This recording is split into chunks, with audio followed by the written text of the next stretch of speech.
जी शीतल जी, तो क्या ये सरकार का खेल था? मैनिपुलेशन में वो शामिल हुई, एलआईसी को शामिल किया, एलआईसी शामिल हुई और शेयर बाजार का खेल किया, और दो साल 2.5 साल में अडानी ने अपनी संपत्ति इस कदर बढ़ा ली।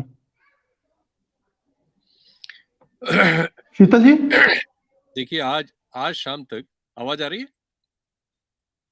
आवाज आ रही है? हाँ, आज शाम तक जो डिटेल्स आए हैं उसके हिसाब से करीब निजी संपत्ति जो है गौतम जी की, उसमें करीब 120 बिलियन कम हो चुका है। शेयर मार्केट में वो एक समय 160 से भी ऊपर चले गए थे। अगर हम उसे 160 पे रखें, वैसे वो 163 64 तक भी चले गए, तो उनके पास अब 40 बिलियन से भी कम बचा है और 120 बिलियन उनका उड़ गया है। उनकी कंपनियों का जो मार्केट कैप था उसमें करीब 145 बिलियन उड़ने की खबर है। अच्छा, इसमें सबसे ज्यादा जो पैसा गायब हो रहा है वो उन कंपनियों से हो रहा है जो कंपनियां अडानी जी की अपनी थी। कुछ उन्होंने खरीदी हैं बाद में, जैसे सीमेंट वाली कंपनी खरीदी थी और एनडीटीवी खरीदा है, या उनका एक अडानी पोर्ट्स कह सकते हैं जो पुरानी कंपनियों में जो थोड़ा सा कंपैरेटिवली कम जिसमें लॉस हुआ है।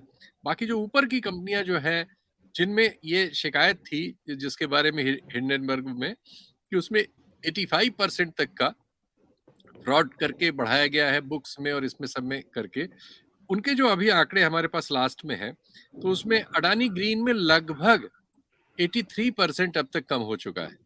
यानी 85% हिंडनबर्ग ने कहा था, ये आंकड़े लगभग वही पहुंच रहे हैं। उसकी बात 100% सही साबित हो रही है और ऐसा लग रहा है ये उससे भी नीचे चला जाएगा। आप अडानी ट्रांस में देखें 80% के आसपास हो चुका है। आप अडानी टोटल में देखें 76% हो चुका है। यानी जो था उससे इतना नीचे ये आ चुका है। अडानी पावर में करीब 67% हो चुका है। एनडीटीवी में 65% हो चुका है। अब इसके बाद और सबसे उनकी फ्लैगशिप कंपनी अडानी एंटरप्राइजेज, जिसमें सबसे ज्यादा उनके स्टेक्स हैं, वो करीब अभी 60% के आसपास वो भी गायब हो चुका है।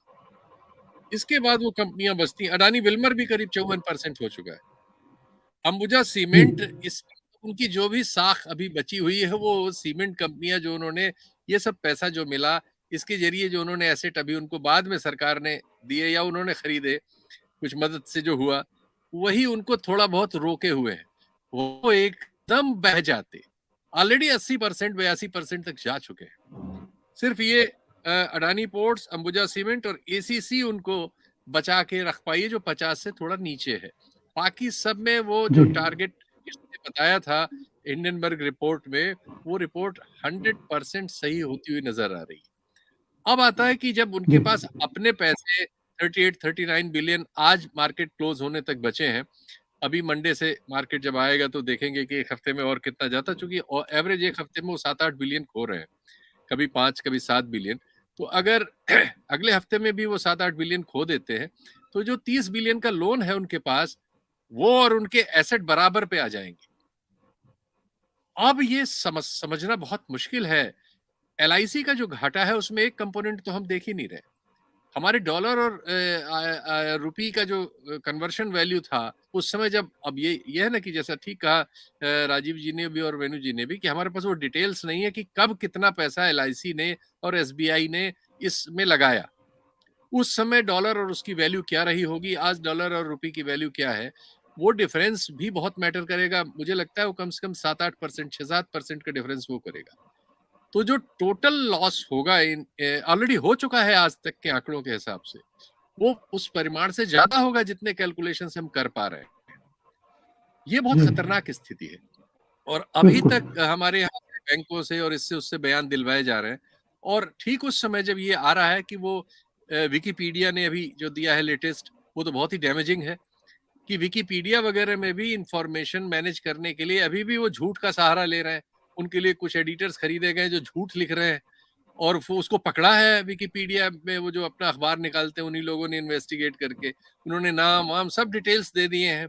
अब उसकी आज उस पर बयान अभी अभी थोड़ी देर पहले अडानी साहब का है, नहीं नहीं हमने ऐसा नहीं किया है, अपने आप कोई मतलब भूत जी काम कर रहे हैं। तो अभी भी उनका जो बिल्कुल। चोर बाजारी है वो बंद नहीं हो रहा है। वो अभी भी उन्हीं तरीकों का इस्तेमाल कर रहे हैं जिन तरीकों का इस्तेमाल करके उन्होंने ये 2 लाख के मामले को 20 लाख के ऊपर तक पहुंचाया था और 18 लाख की बाजीगरी की थी, जिसको हिंडनबर्ग ने पकड़ा है और जो अब साबित होता हुआ नजर आ रहा है। हम जब वो रिपोर्ट आई थी, मैं 2-3 दिन से राजीव जी को तो सुनते रहते हैं हम लोग रेगुलर, तो ये बिल्कुल सही बता रहे हैं कि जब वो रिपोर्ट आई थी हमें लग रहा था कि वो थोड़ा सा हाइपर बोल होगा, 85% तो नहीं होना चाहिए, 50-60% होगा। मेरे भी दिमाग में यही था शुरू में जब डिबेट्स जी आपके साथ शुरू हुई, लेकिन अब वो तो बिल्कुल हमारे हमारे से बाहर 80% पार हो चुका है। मुझे लगता है अगला बिल्कुल वीक खुलते ही 85% 3-4 कंपनियां तो पार कर जाएंगी। सत्य हिंदी का ऐप डाउनलोड करें गूगल प्ले स्टोर पर।